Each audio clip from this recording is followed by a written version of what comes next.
মাননীয় প্রধানমন্ত্রী জনাব তারেক রহমানের নির্দেশে বাংলাদেশ এনিম্যাল ওয়েলফেয়ার অ্যাসোসিয়েশন বাওয়া দীর্ঘদিন ধরে প্রাণ প্রকৃতি রক্ষায় প্রাণী সংরক্ষণ নিয়ে কাজ করে যাচ্ছে।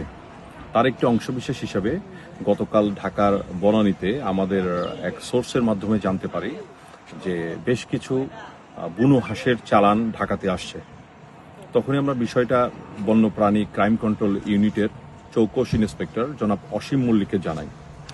জনাব অসীম মল্লিক তখনই তার টিম নিয়ে চলে আসেন এবং এই প্রাণীগুলো উদ্ধার করেন। উদ্ধার করার পরে আজকে আমরা ঢাকার অদূরে পূর্বাঞ্চলের একটা জলাভূমিতে এই পাখিগুলোকে অবমুক্ত করেছি। পাখিগুলো নাম পাতি সরালি। এগুলো আমাদের দেশীয় প্রজাতির পাখি, হাঁস প্রজাতির পাখি, আমাদের প্রকৃতির অংশ।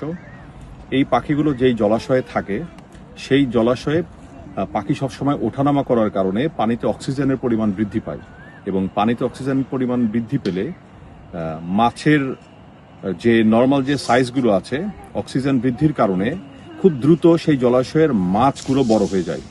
কিন্তু অনেক মানুষের ধারণা এই পাখিগুলো সম্ভবত মাছ খেয়ে ফেলে। তথ্যটি সত্য নয়।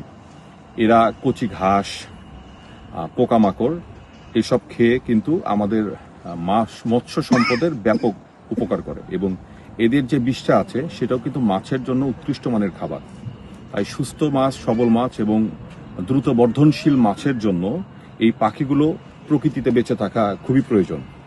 তো আমি আশা করব সকলেই মাননীয় প্রধানমন্ত্রীর যে নির্দেশনা রয়েছে, দেশের যে আইন রয়েছে, সবকিছু মেনে প্রাণ প্রকৃতি রক্ষায় এগিয়ে আসবেন, যাতে আমরা সবাই মিলে সুন্দর বাংলাদেশ গড়ে তুলতে পারি।